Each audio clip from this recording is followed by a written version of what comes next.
París, agosto de 1966. El humo de los cigarrillos se mezcla con el aire húmedo del verano. Una ciudad que susurra secretos. Una época que cambia todo. Y en medio de la revolución cultural, una verdad que pocos conocen, a veces, las mentes más brillantes necesitan encontrarse para sanar lo que el mundo no puede ver. George Harrison baja del tren en la Gare du Nord. Lleva gafas oscuras y una boina que apenas lo disimula. Nadie lo reconoce, todos están demasiado ocupados corriendo hacia sus propias vidas. Él, en cambio, camina despacio, como si cada paso fuera una decisión que debe tomar conscientemente. Beatlemanía había alcanzado su punto más alto. Revolver estaba a punto de cambiar la música para siempre. Pero George se sentía como un extraño en su propia vida. Mientras John escribía y Paul componía, él exploraba sonidos que sus compañeros no entendían. El sitar. La filosofía oriental. La meditación. Búsquedas que lo alejaban cada vez más del grupo. Soy el Beatle silencioso, había dicho una vez a un periodista. Pero por dentro, el silencio era ensordecedor. Camina por las calles empedradas de Montparnasse hasta llegar a un pequeño café llamado Les Deux Magots.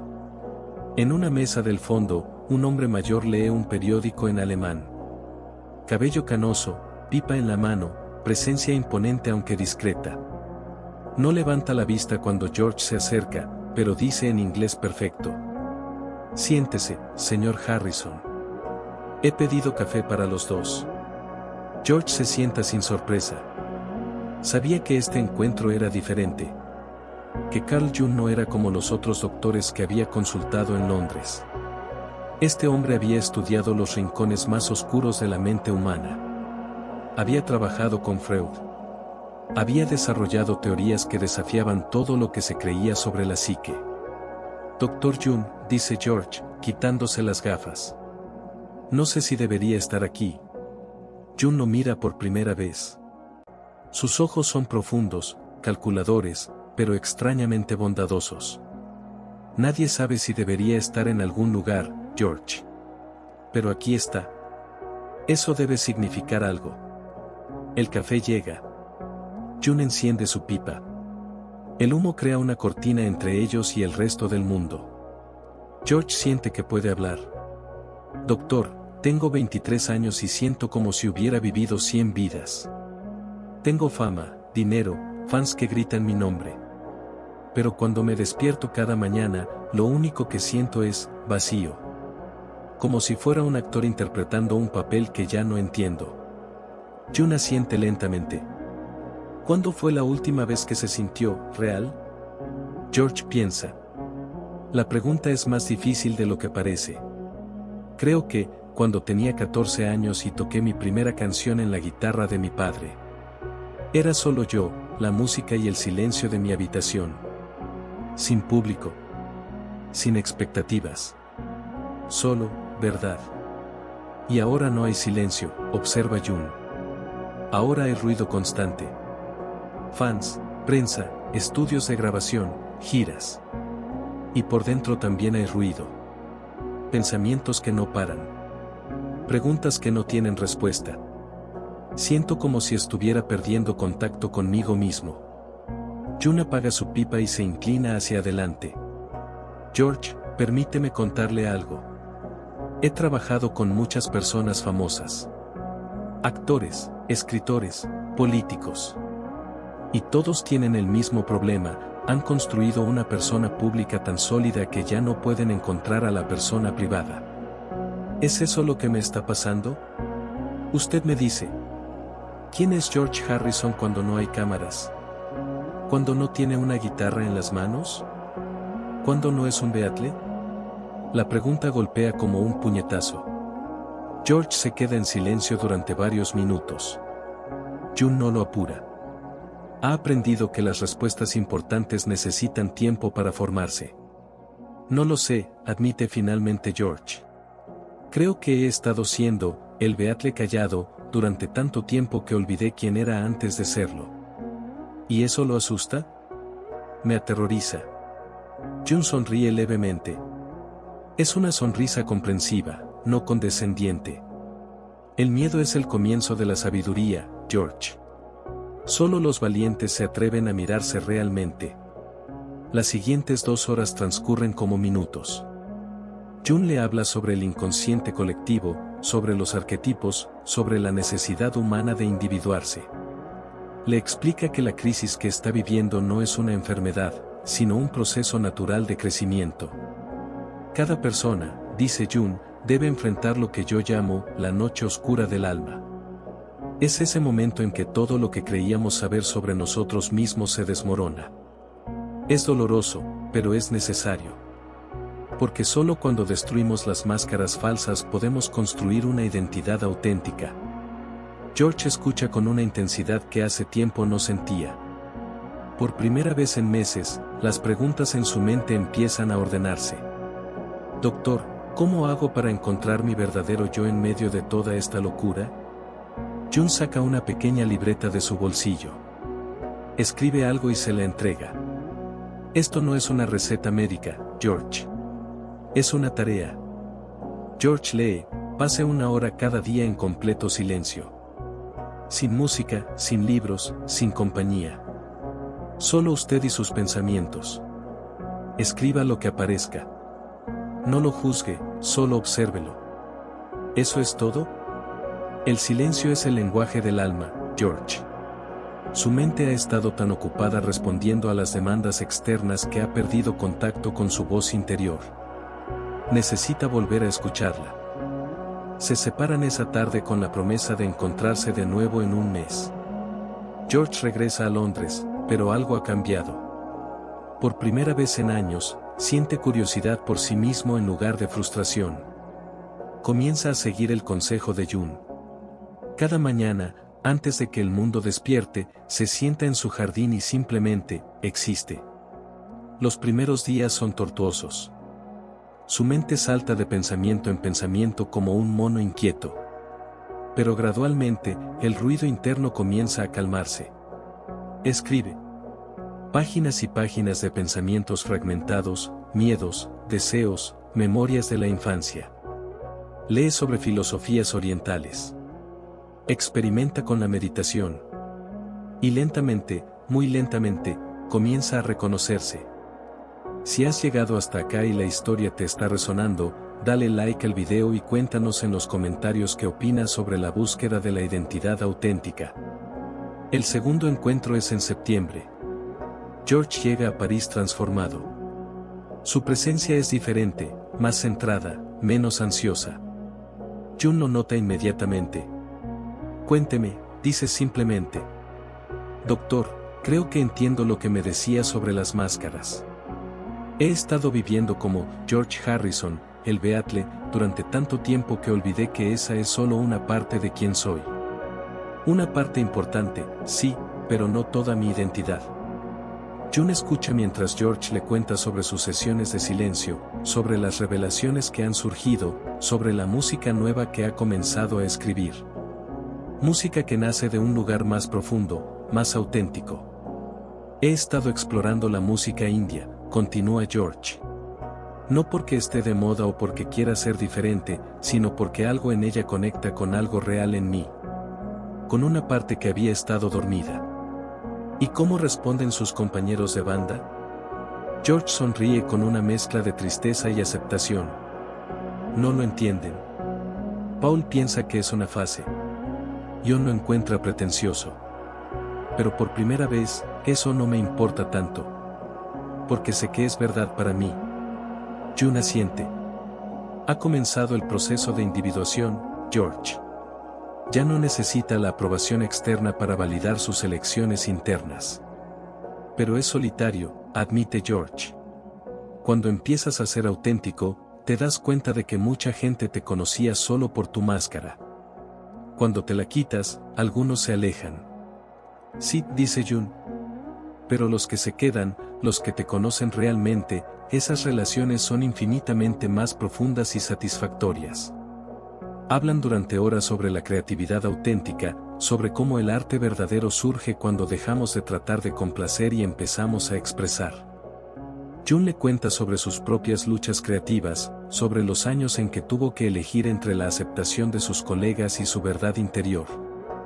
La autenticidad, le dice Jun, no es un destino, George. Es un camino. Cada día tendrá que elegir entre ser quien los demás esperan que sea y ser quien realmente es. El tercer y último encuentro ocurre en octubre. George llega con una guitarra. Jun lo espera en su habitación del hotel, no en el café esta vez. Es un espacio más íntimo, más personal. Doctor, dice George, quiero tocarle algo. Jun se acomoda en su sillón. George toca una melodía que nunca había compartido con nadie. Es hermosa, compleja, claramente influenciada por la música india pero innegablemente suya. No busca impresionar ni complacer. Simplemente es. Cuando termina, Jun permanece en silencio durante varios minutos. Luego dice, esa es su voz, George. Su verdadera voz. George baja la guitarra. Sé que los Beatles están cambiando. Sé que tal vez no duremos mucho más como grupo. Y por primera vez, eso no me asusta. Porque ahora sé que yo existiré más allá de los Beatles. ¿Y quién es ese yo que existirá? George sonríe. Alguien que ama la música por la música misma. Alguien que busca la verdad, aunque sea incómoda. Alguien que ya no necesita ser el más ruidoso para saber que existe. Alguien que ha aprendido que el silencio puede ser más poderoso que cualquier canción. Jun se levanta y camina hacia la ventana. París se extiende ante ellos, llena de vida y movimiento. George, lo que ha logrado en estos meses es extraordinario. Ha pasado de ser una persona famosa que se sentía vacía a ser una persona auténtica que resulta estar famosa. Esa es una diferencia fundamental. ¿Cree que podré mantener esta claridad cuando regrese al mundo de los Beatles? Jun se vuelve hacia él. La claridad no es algo que se mantiene, George. Es algo que se practica. Cada día. Cada momento. Pero ahora tiene las herramientas para encontrar su camino de vuelta cuando se pierda. Se despiden esa tarde de octubre con un apretón de manos que se convierte en un abrazo. Jun nunca hablará públicamente de estos encuentros. Para él, la confidencialidad es sagrada. Pero su influencia perdurará. George regresa a Londres y los Beatles continúan creando música revolucionaria, pero ahora él contribuye desde un lugar diferente. Within You Without You, The Inner Light, canciones que nacen de su búsqueda interior, comienzan a aparecer en los álbumes. Sus compañeros no siempre entienden, pero respetan la profundidad que George ha desarrollado. Cuando los Beatles se separan en 1970, George lo vive no como una pérdida sino como una liberación natural. Ha aprendido que los finales son también comienzos. Su carrera solista florece porque nace de un lugar auténtico, no de la necesidad de demostrar nada.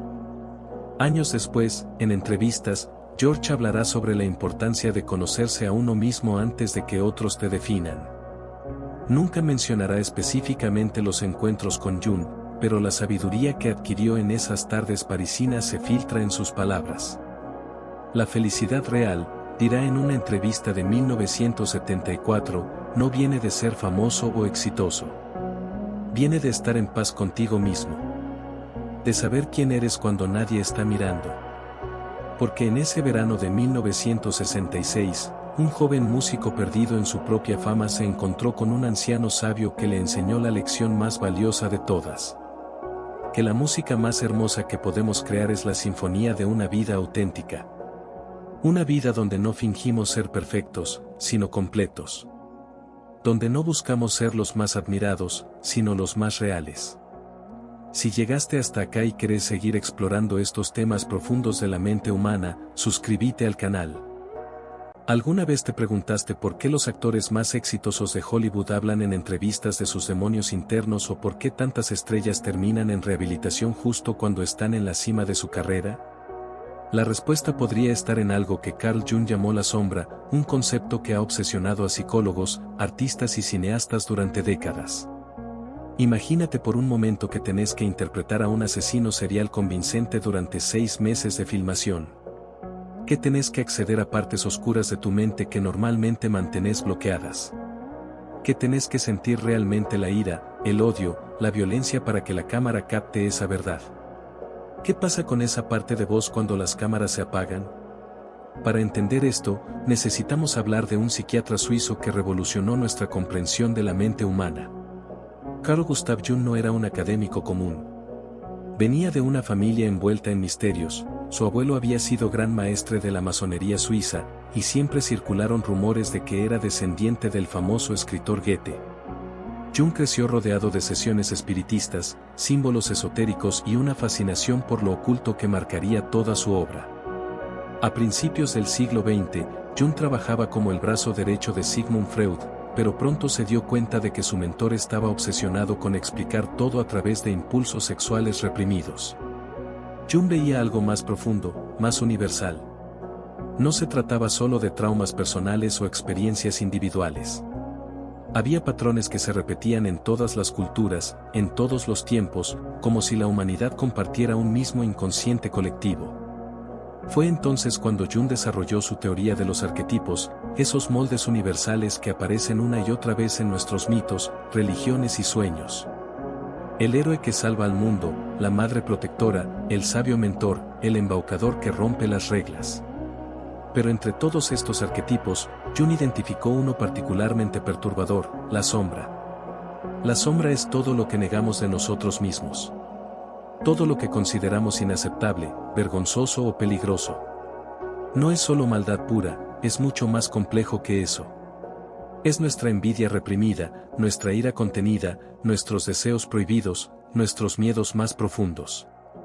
Es esa parte de nosotros que emerge cuando nadie nos está viendo, cuando creemos que no hay consecuencias. Jung decía que la sombra aparece en nuestros sueños como monstruos, demonios o figuras amenazantes del mismo sexo que nosotros. Pero también puede manifestarse de maneras más sutiles, en esos momentos en los que actuamos de forma completamente opuesta a nuestros valores, en esas decisiones que tomamos y después no podemos explicar por qué. Ahora, llevemos esto al mundo del cine. Los actores tienen una profesión única, deben acceder conscientemente a todas las emociones humanas posibles. Deben explorar territorios psicológicos que la mayoría de nosotros evitamos. Y cuando interpretan personajes oscuros, malvados o perturbados, están literalmente invocando aspectos de su propia sombra. Pensá en Heath Ledger preparándose para interpretar al Joker. Se encerraba durante semanas, llevaba un diario del personaje, experimentaba con voces y gestos hasta que la línea entre Heath y el Joker se volvía borrosa. Buscaba en su interior esa capacidad para el caos, para la destrucción, para la locura. Y lo encontró. El problema es que una vez que abrís esa puerta, cerrarla no es tan simple. Method acting, lo llaman. El arte de vivir realmente el personaje, de no solo actuar sino de ser. Marlon Brando lo popularizó, Robert De Niro lo perfeccionó, Daniel Day-Lewis lo llevó al extremo. Pero este método tiene un costo psicológico que la industria del entretenimiento prefiere no discutir abiertamente. Cuando un actor se sumerge en su sombra para interpretar un papel, está haciendo exactamente lo contrario de lo que Jung recomendaba. Jung creía que la sombra debía ser reconocida, integrada conscientemente, pero nunca alimentada o magnificada. Los actores, en cambio, deben alimentar esos aspectos oscuros, darles vida, hacerlos creíbles. Christian Bale, conocido por sus transformaciones extremas, ha admitido que algunos personajes lo han poseído por meses. Cuando interpretó al psicópata Patrick Bateman en American Psycho, tuvo que acceder a una frialdad emocional tan profunda que le tomó casi un año recuperar su capacidad normal de empatía. Es como si hubiera despertado algo que debería haber permanecido dormido, confesó en una entrevista años después. Pero aquí viene algo fascinante, Jung también creía que enfrentar la sombra era esencial para el crecimiento personal. No se trataba de eliminarla, sino de reconocerla, de integrarla conscientemente.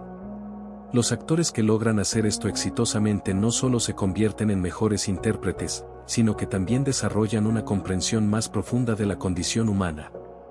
Si te está gustando esta exploración del lado oscuro de la actuación, no te olvides de suscribirte porque vamos a profundizar aún más en estos misterios de la mente.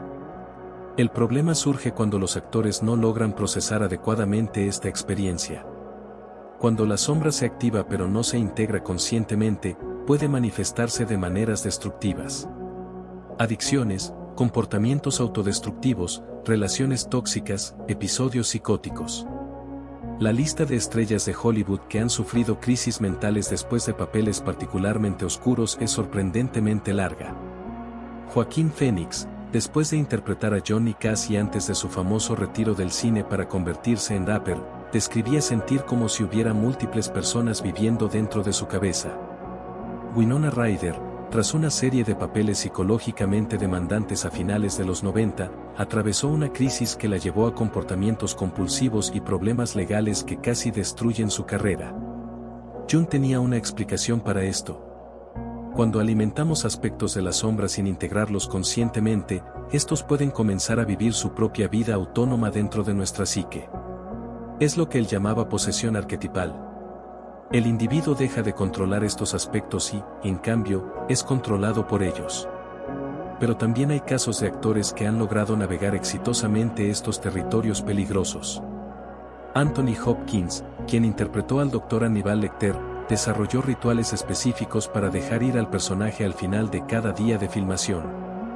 Meditación, ejercicios de respiración, música clásica. Tengo que recordarle a mi mente quién soy yo realmente, explicaba. Hopkins entendía intuitivamente algo que Jung había teorizado, que la sombra no desaparece simplemente porque terminemos de filmar. Necesita ser procesada, integrada, transformada conscientemente. De lo contrario, puede manifestarse en nuestras vidas de maneras inesperadas y destructivas. La industria del cine ha comenzado a reconocer este problema. Algunos estudios ahora contratan psicólogos especializados para trabajar con actores durante y después de rodajes particularmente intensos. Terapeutas que entienden tanto la psicología junguiana como las demandas específicas de la actuación método. Charlize Theron, después de interpretar a la asesina serial Aileen Wuornos en Monster, trabajó con un terapeuta especializado en integración de sombra. No se trataba solo de olvidar el personaje, explicó. Se trataba de entender qué partes de mí había usado para crearlo, y cómo podía honrar esas partes sin que me controlaran. Este es el aspecto más fascinante del trabajo de Jung: la sombra no es nuestro enemigo. Es parte integral de quienes somos. Negarla es tan peligroso como alimentarla sin control. La clave está en la integración consciente, en reconocer que llevamos dentro la capacidad tanto para la luz como para la oscuridad. Los grandes actores, aquellos que logran interpretar convincentemente tanto a héroes como a villanos, han aprendido a danzar con su sombra sin perderse en ella. Meryl Streep, considerada una de las mejores actrices de todos los tiempos, ha interpretado desde madres amorosas hasta nazis despiadadas. Su secreto, según ella misma ha revelado, está en mantener siempre una parte de su conciencia como observadora, nunca perdiendo completamente el control. Puedo acceder a la crueldad, al odio, a la manipulación, confesó en una entrevista. Pero siempre hay una parte de mí que está tomando notas, que recuerda que esto es interpretación. Es como tener un ancla a la realidad mientras exploras las profundidades. Esta descripción es casi exacta a lo que Jung llamaba función trascendente, la capacidad de mantener la tensión entre opuestos sin perderse en ninguno de los extremos. Es la habilidad de ser tanto luz como sombra, manteniendo siempre la conciencia como punto de equilibrio. Pero no todos los actores logran desarrollar esta habilidad. Algunos quedan atrapados en sus personajes oscuros, como si la sombra hubiera tomado control permanente de sus vidas. River Phoenix, quien interpretó varios personajes perturbados en su corta carrera, parecía incapaz de encontrar el camino de regreso a sí mismo. Sus últimos años estuvieron marcados por un comportamiento errático que culminó con su muerte por sobredosis a los 23 años. Jung habría dicho que Phoenix había sido poseído por aspectos no integrados de su sombra, que había abierto puertas psicológicas que no sabía cómo cerrar, que había alimentado aspectos destructivos de su psique sin desarrollar la capacidad de integrarlos conscientemente. La tragedia es que esto podría haberse evitado. Jung desarrolló técnicas específicas para trabajar con la sombra de manera segura. Análisis de sueños, imaginación activa, diálogo con los aspectos rechazados de la personalidad. Herramientas que podrían ser invaluables para actores que deben navegar regularmente estos territorios peligrosos. Algunos directores han comenzado a incorporar estas técnicas en sus métodos de trabajo. Christopher Nolan, conocido por sus películas psicológicamente complejas, trabaja con sus actores para desarrollar lo que él llama mapas psicológicos de sus personajes. No solo exploran quién es el personaje, sino también qué aspectos de sí mismos están usando para crearlo. Si vas a pedir a un actor que explore su lado oscuro, explica Nolan, tienes la responsabilidad de ayudarlo a encontrar el camino de regreso a la luz. Es una filosofía que Jung habría aplaudido, la exploración consciente de la sombra con el objetivo final de la integración y el crecimiento. Pero quizás el aspecto más profundo de todo esto es lo que Jung llamaba el oro en la sombra. No toda nuestra sombra está compuesta de aspectos negativos. A menudo, escondemos en ella también nuestros potenciales más brillantes, aquellas partes de nosotros que consideramos demasiado poderosas, demasiado intensas, demasiado vulnerables para mostrar al mundo. Muchos actores descubren en sus exploraciones de personajes oscuros no solo su capacidad para la destrucción, sino también para una intensidad emocional, una pasión, una autenticidad que habían mantenido reprimidas en sus vidas cotidianas. La sombra, paradójicamente, puede ser el camino hacia una expresión más completa y honesta de quienes realmente somos. Lady Gaga, en su transición de estrella pop a actriz dramática en A Star is Born, tuvo que acceder a una vulnerabilidad emocional que había mantenido cuidadosamente oculta detrás de sus personas extravagantes. Tuve que dejar que muriera la máscara, describió. Y lo que encontré debajo era tanto aterrador como hermoso. Esta es quizás la lección más importante de la psicología junguiana aplicada a la actuación, que nuestros aspectos más oscuros y nuestros más luminosos a menudo están entrelazados de maneras que no esperamos. Que explorar la sombra conscientemente puede llevarnos no solo a una mejor comprensión de los personajes que interpretamos, sino de nosotros mismos. Los actores más grandes de la historia han sido aquellos que han logrado hacer las paces con toda la gama de la experiencia humana. Marlon Brando podía ser tierno y brutal, James Dean vulnerable y rebelde, Meryl Streep maternal y despiadada. No porque fueran personas fragmentadas, sino porque habían integrado conscientemente todos los aspectos de su humanidad. Jung creía que este era el objetivo final del desarrollo humano, no eliminar la sombra, sino integrarla. No negar nuestros aspectos oscuros, sino transformarlos conscientemente en sabiduría, compasión y autenticidad. Para los actores, esto no es solo una meta de crecimiento personal, es una necesidad profesional. Porque al final, lo que el público reconoce en una gran interpretación no es perfección, sino verdad. Y la verdad incluye tanto la luz como la sombra, tanto nuestros aspectos admirables como aquellos que preferimos mantener ocultos. Los actores que han aprendido a danzar con su sombra sin perderse en ella son aquellos capaces de ofrecer interpretaciones que nos conmueven hasta lo más profundo, que nos muestran aspectos de la humanidad que reconocemos pero raramente admitimos. La próxima vez que veas una interpretación que te deje sin aliento, recordá que probablemente estás siendo testigo de un ser humano que ha tenido el coraje de enfrentar sus propios demonios internos, de explorar los rincones más oscuros de su psique, y de regresar con historias que nos ayudan a entender mejor nuestra propia complejidad humana. Porque eso es lo que hacen los grandes artistas, nos muestran lo que preferimos no ver, nos ayudan a integrar lo que preferimos negar. Nos recuerdan que somos criaturas infinitamente más complejas y fascinantes de lo que nuestras máscaras sociales sugieren.